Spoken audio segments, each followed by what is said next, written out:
Qui sont les protestants? Et depuis quand ce courant du christianisme existe? Est-ce que les protestants, les évangéliques viennent des États-Unis? À travers de cette vidéo, on va essayer de répondre à ces différentes questions qui nous sont souvent posées. En 2017, nous avons fêté les 500 ans du protestantisme. Ce n'est pas aux États-Unis qu'il est né, mais bien au cœur du vieux continent européen. C'est le XVIe siècle qui a marqué un tournant dans l'histoire du christianisme, et c'est là qu'on doit un tout petit peu s'arrêter juste pour comprendre la naissance de ce mouvement. Alors, il faut savoir qu'au XVIe siècle, le christianisme, la chrétienté dans son ensemble était gouvernée, chapeautée, de même que l'État, par le catholicisme. Et même, évidemment, le pape, les religieux étaient liés à la politique et à la gouvernance de l'État. Il faut savoir aussi une notion très importante c'était uniquement les nobles et les gens du clergé, c'est-à-dire les moines, les prêtres, les religieux, qui étaient éduqués et qui avaient accès à la lecture.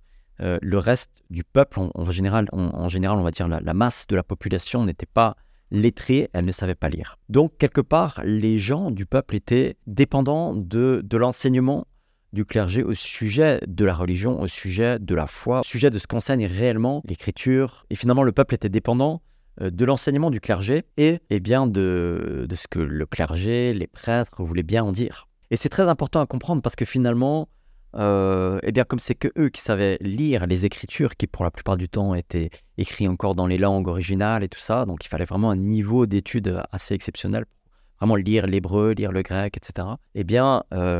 Toute l'autorité, on va dire religieuse, venait d'en haut et le peuple prenait ce qu'il voulait. Et donc pendant cette fin du Moyen-Âge, il y avait vraiment une idée générale d'un Dieu qui était un Dieu assez autoritaire, un Dieu qui faisait un peu peur, un Dieu qui envoyait les gens en enfer si on ne faisait pas ce que lui disait. Et malheureusement, et ça les historiens en général sont assez d'accord pour le dire, il y avait vraiment une forme de corruption globale de l'Église. C'est-à-dire que l'Église profitait de ce système pour dire au peuple ce qu'elle voulait bien. C'est-à-dire que si l'Église avait besoin d'argent, elle allait dire qu'au nom de l'Église et au nom de Dieu, elle allait ériger certains principes. Et l'un de ces principes très importants, qui est assez connu aujourd'hui et reconnu, c'était le principe des indulgences. Il y avait donc ces indulgences avec des membres du clergé qui passaient dans les villes et les villages pour dire si vous donnez dans la boîte, si vous donnez dans la caisse pour faire reconstruire l'église de Rome, pour vous donner à l'église, on va faire sortir votre âme du purgatoire et on va vous préserver de l'enfer. Et donc, dans cette atmosphère, on va dire, de crainte et de peur, les gens se disaient, il faut que je donne. Ça, voilà l'enseignement qu'on m'inculque de l'Église. Et donc, si je donne, je vais peut-être échapper à l'enfer, échapper au purgatoire. Et donc, dans tout ce milieu-là, il y avait quand même des gens, heureusement, qui lisaient les Écritures et qui cherchaient à la comprendre réellement. Et une de ces personnes, l'un de ces moines, s'appelait Martin Luther. Donc, c'est un personnage très important sur lequel je vais me baser pour essayer de synthétiser vraiment l'essence de la réforme protestante. Et donc ce moine-là, il cherchait dans les Écritures vraiment la vérité et il allait voir l'église Saint-Pierre de Rome, il allait voir ses toits en or, il allait voir ce qui se passait, il a même monté les marches de l'église à genoux et tout à coup, il a commencé à être un peu choqué de tout cet argent qu'on ramassait chez le peuple et il se disait, il y a quelque chose qui cloche. Et alors qu'il sondait dans les Écritures, c'est un homme très pieux qui avait une grande crainte de Dieu et qui cherchait vraiment à délivrer son âme, à avoir la certitude en fait de la vie éternelle, la certitude qu'un jour, qu'il a été sûr qu'après la mort, il serait avec Dieu. Et un jour, il est tombé sur un texte révélateur qui se trouve dans l'Épître aux Romains, qui se trouve dans Romains chapitre 1, verset 17, et qui dit « Le juste vivra par la foi ». Alors, il y a tout un débat autour des historiens qui disent il a lu ça quand il était dans les toilettes, ou il a lu ça dans un certain endroit, là où il étudiait dans son monastère. Mais en fait, quand il a lu ce verset qui est très connu, « Le juste vivra par la foi », tout à coup, il a une révélation, une grande révélation comme quoi, en fait, c'était par la foi qu'il allait être justifié. C'était par la grâce de Dieu, c'était pas à travers de ses œuvres, c'était pas en se flagellant, c'était pas en faisant, en donnant toute sa vie, en jeûnant pendant des jours et en priant pour essayer de chercher l'approbation de Dieu, mais c'était vraiment par la foi et par la grâce de Dieu. Et en fait, cette illumination, cette révélation, elle a fait de lui le premier homme qui s'est vraiment levé pour contester les principes de l'Église. Et un jour, il y avait un dominicain du nom de Tetzel qui se baladait et qui a été confronté à Luther parce qu'il passait pour demander les indulgences, donc pour que les gens donnent de l'argent. Et là, Martin Luther n'en pouvait plus. Il s'est levé, il a dit « Ce que tu dis est à l'inverse de ce que la Bible enseigne ». Et il a commencé à protester. Et on va dire c'est une des raisons pour laquelle on a commencé à dire que Martin Luther et toute sa clique, les gens se sont ralliés à lui, ont commencé à protester pour dire ce n'est pas ça que la Bible affirme, ce n'est pas ça que l'Écriture affirme. Et donc, ils ont commencé à se lever. Petit à petit, en fait, Luther, il a été un peu le gars qui a osé dire les choses. En fait, c'était très risqué à l'époque d'aller contre l'Église, puisqu'il y avait des gens, à cause de l'hérétisme, dès qu'il y avait des gens hérétiques qui commençaient à aller à l'encontre des dogmes de l'Église, eh bien, ils étaient parfois mis sur le bûcher. Donc, c'était un grand risque qu'il a pris, mais grâce à lui, en fait, il y a certains nobles qui sont levés, certains princes, qui ont vu en lui aussi quelqu'un de droit et de juste, qui commençait à ériger certains principes. Il y a une date donc très connue et très importante, c'est le 31 octobre 1517. 31 octobre 1517, donc sur les murs de l'église de Wittenberg, il a affiché donc ces fameuses 95 thèses. On ne va pas les citer tous, évidemment, on n'a pas le temps, mais juste en fait les thèses de Luther, la plupart d'entre elles, ce sont simplement des petites citations, et je vais simplement citer une. Juste pour l'histoire, qui dit « Il faut enseigner aux chrétiens que celui qui, voyant son prochain dans l'indigence, le délaisse pour acheter des indulgences, ne s'achète pas l'indulgence du pape, mais l'indignation de Dieu. » Et donc, il a affiché ces thèses, ces 95 thèses, c'est la thèse numéro 45, sur les portes de l'Église, pour dire « Voilà ce que la Bible affirme. » Et là, les gens pouvaient découvrir réellement ce que la Bible affirmait. En tout cas, voilà, ça commence à se propager. Il y a un moine qui se lève et qui conteste ce que l'Église affirme. Et donc, voilà, je passe les détails de l'histoire. Quelques années plus tard, seulement 4 années, en 1521, au bout de beaucoup de débats entre des théologiens, entre des gens d'église, parce qu'au début, il était quand même respecté. Il a voulu rester dans l'église catholique et réformer l'église catholique, mais l'église n'en a pas voulu. Et en 1521, donc, il est excommunié de l'église par le pape Léon X à l'époque. Et il est convoqué par l'empereur Charles Quint pour donner sa défense. Et Luther tient ferme. Il prend position pour ses thèses de la justification par la foi. On va le détailler un peu après. Et ça le met au banc de l'Empire. Et en fait, il y avait donc, comme je l'ai dit tout à l'heure, des princes et des nobles qui ont commencé à le suivre. Et il a été kidnappé par un prince du nom de Frédéric le Sage, qui le fait enlever et qui le protège dans son château. Et là-bas, il se déguise. Et pendant, je crois, une année, ou en tout cas un certain temps, il se met à traduire la Bible en allemand. Et à partir de là, eh bien, va sortir la première traduction de la Bible en allemand. Là aussi, ça va commencer à donner la possibilité à plus de monde de pouvoir lire les Écritures.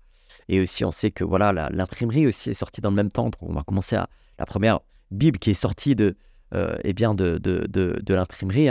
À l'époque, c'était, le premier livre, c'était la Bible. Et donc, les Écritures ont commencé à se propager.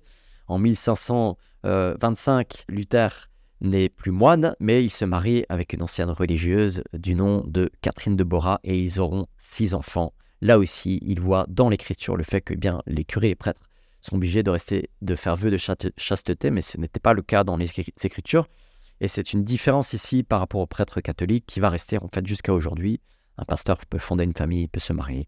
Alors, je le disais tout à l'heure, il y a d'autres réformateurs importants. J'ai simplement pris l'exemple de Luther parce que c'est celui, dans son histoire, qui symbolise le mieux cette réforme protestante. Les catholiques n'ont pas accepté cette réforme, et c'est là que le schisme a commencé. Il y a beaucoup d'autres, des gens importants, notamment, on va en citer 4. Donc, il y avait évidemment Jean Calvin, qui lui est français, du côté de la France, qui s'est levé, qui a été un homme très important de par ses écrits en particulier, un enseignant qui a pris part à la réforme. Il y a eu donc Martin Luther en Allemagne, il y a eu ensuite Martin Bucer à Strasbourg, et puis aussi Ulrich Zwingli en Suisse, à Zurich. Et donc ces 4 grands réformateurs, ils ont une grande influence, et il y a principalement 3 grands principes de la réforme protestante qui sont nés à partir de Luther en particulier. Ces 3 grands principes, ils sont aujourd'hui encore, on va dire, le socle commun de toute la grande famille protestante. Ces 3 grands principes sont seule l'Écriture, donc sola scriptura en latin, seule la foi, sola fide, et seule la grâce, sola gratia. Ce sont 3 grands principes importants de la réforme, vraiment avec la redécouverte finalement du cœur du message de la Bible, le cœur de l'Évangile, qui est la grâce de Dieu en Jésus-Christ, qu'on peut recevoir par la foi dans sa parole, dans l'Écriture. Et ensuite, il y a 2 autres principes, moi j'en mets 5, qui sont vraiment les 5 grands principes importants. Voilà, les 2 autres sont aussi importants. Le 4e, en fait, il a bouleversé tout le concept même en fait de la foi chrétienne, c'est le sacerdoce universel. Alors c'est un petit peu un gros mot, mais on pourrait simplement dire que tout le monde est à la même hauteur. On reprend ça d'un texte en particulier dans 1 Pierre 2, verset 9, qui dit que on est tous prêtres, ça veut dire on est tous finalement au nom de Jésus, on est tous à la même hauteur, on est tous capables de prier, tous capables de s'approcher de Dieu, de venir à lui. Et ce sacerdoce universel, il a révolutionné en fait même la hiérarchie du christianisme, puisque en disant on est tous prêtres, il n'y avait plus cette idée en fait de le prêtre est au-dessus, le curé est plus important, c'est à lui qu'on doit confesser nos péchés, etc. Non, en fait on confesse nos péchés devant Dieu, on confesse nos péchés les uns envers les autres, mais on est tous à la même hauteur. Et donc, le sacerdoce universel est très important. Puis le dernier principe que j'aimerais énumérer ici, c'est le fait de se réformer sans cesse. En fait, l'Église a besoin de se réformer sans cesse. Et depuis le XVIe siècle, en fait, depuis plus de 500 ans, les protestants, puis les protestants évangéliques qui ont suivi, on va donner une petite nuance après, qui ont suivi juste après, se sont réformés sans cesse. Parce que, en fait, une fois qu'on se réforme et qu'on revient à la Bible et à la parole de Dieu, eh bien souvent, il y a le côté humain qui revient et on a besoin de retourner à la source de l'écriture pour toujours à nouveau redécouvrir le cœur du message biblique. Alors aujourd'hui, beaucoup de gens nous posent la question, mais comment ça se fait que dans chez vous, les protestants, il y a tellement de branches en fait, il y a tellement de courants, il y a tellement de mouvements, et c'est une question légitime, hein, parce qu'il faut le reconnaître, il y a beaucoup de courants protestants et évangéliques et tout ça. Chez les évangéliques, il y a les baptistes, les pentecôtistes, il y a plein de istes. Et en fait, la principale raison qui explique le fait qu'il y a beaucoup de courants dans ce tronc protestant, c'est le fait, justement, le quatrième principe de la réforme, ce fameux sacerdoce universel, le fait qu'on est tous à la même hauteur. Parce qu'à partir du moment où on a dit qu'on était tous à la même hauteur, faut le reconnaître aussi, c'était plus difficile d'organiser l'Église, parce que tout le monde pouvait se lever et dire « moi je comprends la Bible ainsi, moi je crée mon propre mouvement », et en fait, à partir de là, eh bien, est né beaucoup de mouvements, beaucoup d'églises qui ont pullulé, et il y a eu donc les églises luthériennes, à partir de Luther, en fait c'est après la mort de Luther hein, qu'on a commencé à appeler les églises luthériennes. Il y a eu les églises réformées à partir de Jean Calvin en particulier, et puis ensuite il y a eu les églises anglicanes en Angleterre qui sont aussi nées de la réforme. Il y a eu différents courants qui se sont levés, puis il y a eu les évangéliques. Et en fait, les protestants évangéliques, hein, les évangéliques font partie de la famille protestante, ils ont simplement mis l'accent sur la conversion personnelle en particulier, en disant que, en fait, c'est à partir du moment où on est adulte, en fait, l'évangélique, en fait, il va dire on ne naît pas chrétien, on le devient. Et les protestants, ils ont quand même gardé les baptêmes des enfants, et les évangéliques sont simplement, ils ont commencé à dire, en fait, on baptise adultes parce que finalement, c'est important d'être conscient de ce pourquoi on croit. Et c'est à partir de là que les anabaptistes et les premiers évangéliques ont commencé à rebaptiser les gens. Rebaptême, ça veut dire anabaptiste. Et donc les anabaptistes et les premiers, on va dire, évangéliques. Et de là a commencé le courant anabaptiste, baptiste. Et puis par la suite, il y a eu les darbistes, il y a eu les frères, il y a eu les églises pentecôtistes un peu plus tard et les églises charismatiques. Mais tous ces courants-là sont nés à partir de la réforme. Mais dans tous ces courants-là, il faut vraiment cette multiplicité de mouvements, il faut vraiment se rappeler qu'il y a un tronc commun dans lequel se trouve toujours la foi, la Bible et la grâce de Dieu qui accueille tous les pécheurs. Et c'est à partir de ce tronc donc, qu'il y a eu tous ces courants-là, mais c'est pour ça aussi que c'est important, le cinquième principe, se réformer sans cesse. Parce qu'à chaque fois, en fait, au nom de certains hommes qui se sont levés ou certaines femmes qui ont pris position, eh bien, on a appelé les courants luthériens, mais Luther, en fait, il se serait retourné dans sa tombe, il n'aurait jamais voulu qu'on appelle l'Église luthérienne. Lui, ce qu'il a voulu, c'est remettre la Bible au cœur du débat. Lui, ce qu'il a voulu, en fait, c'est remettre la parole de Dieu au centre. Et en fait, tous ces gens-là, par exemple les méthodistes, c'était John Wesley qui a commencé à dire, en fait, on a perdu le sens. La religion a pris de nouveau le dessus, l'homme a voulu de nouveau structurer, les structures ont pris le dessus, et de nouveau, on a eu besoin de se réformer. Et en fait, aujourd'hui, encore, les protestants évangéliques le redisent à chaque fois, ils disent, on doit revenir à l'écriture. On doit revenir à la grâce de Dieu, on doit revenir à seule la foi, et on doit revenir en fait au principe de la réforme, qui disent qu'on est tous à la même hauteur, et qu'on doit revenir en fait à la base de notre foi. Donc voilà une des raisons les plus importantes pour lesquelles eh bien, il y a cette multiplicité d'églises, mais ça ne veut pas dire qu'en fait chacun fait ce qu'il veut. On est dépendant de la Bible, on est dépendant les uns des autres, et en fait l'histoire nous enseigne certains travers, et on doit apprendre des leçons de l'histoire. Et aujourd'hui, c'est pas parce qu'on est évangélique au XXIe siècle qu'on pense avoir tout compris. Non, on doit revenir en fait à la parole de Dieu, mais aussi à l'histoire d'Église qui nous rappelle en fait les déviances et qui nous aide en fait aussi à montrer en fait comment l'Église en fait elle a eu du succès quelque part grâce à la puissance de la parole de Dieu et non pas grâce à une institution ou grâce à une religion quelconque. J'aimerais quand même dire aujourd'hui que c'est intéressant parce qu'il y a une forme d'engouement pour le protestantisme en général. Je crois que l'une des raisons de ce succès du retour au protestantisme, ce n'est pas juste parce que c'est plus cool, plus libre ou plus spontané, qu'il y a de la musique contemporaine ou bien même que les pasteurs peuvent se marier et fonder une famille. Mais je crois aussi que c'est parce que le monde d'aujourd'hui est tellement basé sur les notions de performance, de comparaison, et que le Dieu qui est décrit dans la Bible est venu justement pour faire tomber cette notion de performance et pour nous faire grâce. Il ne se base pas sur cette notion de compétition ou sur les belles œuvres que nous pouvons faire même, mais sur le fait de nous savoir aimer au point de mourir pour nos fautes et nos erreurs. Sur le fait d'être venu en Jésus-Christ et d'être venu nous libérer de nos fautes, de nos erreurs et de nos travers. Et c'est ça en fait que les protestants ont remis en lumière. C'est cette idée que nous sommes pécheurs, nous nous battons avec nos difficultés de la vie et que nous avons besoin de la grâce de Dieu. Et que Jésus-Christ répond à ce besoin en étant venu par amour en tant que Fils de Dieu parfait pour mourir pour nous. Mais le monde a besoin aujourd'hui d'indulgence et l'être humain toujours encore. Et seule la grâce de Dieu nous apaise réellement dans nos difficultés. Et c'est par la foi en sa parole que nous pouvons la recevoir. Et c'est pour ça, je crois, que le protestantisme aujourd'hui est tellement pertinent encore 500 ans plus tard, plus de 5 siècles plus tard. Et si tu regardes cette vidéo, tu te dis « Ah, c'est cool, les protestants et tout », je t'invite pas seulement à voir cela comme quelque chose de tendance ou qui va dans l'air du temps, mais plutôt comme quelque chose qui répond aux besoins profonds de l'être humain. Parce que les protestants et les protestants évangéliques par la suite, ils ont mis en avant le message évangélique. Le cœur du message de la Bible qui dit que eh bien, nous pouvons venir à Dieu librement parce qu'il nous aime et nous pouvons avoir une relation avec lui. Et nous pouvons aussi avoir une relation de frères et sœurs et nous pardonner et vivre ensemble la foi et la communion d'Église. Alors, quelques chiffres quand même pour terminer.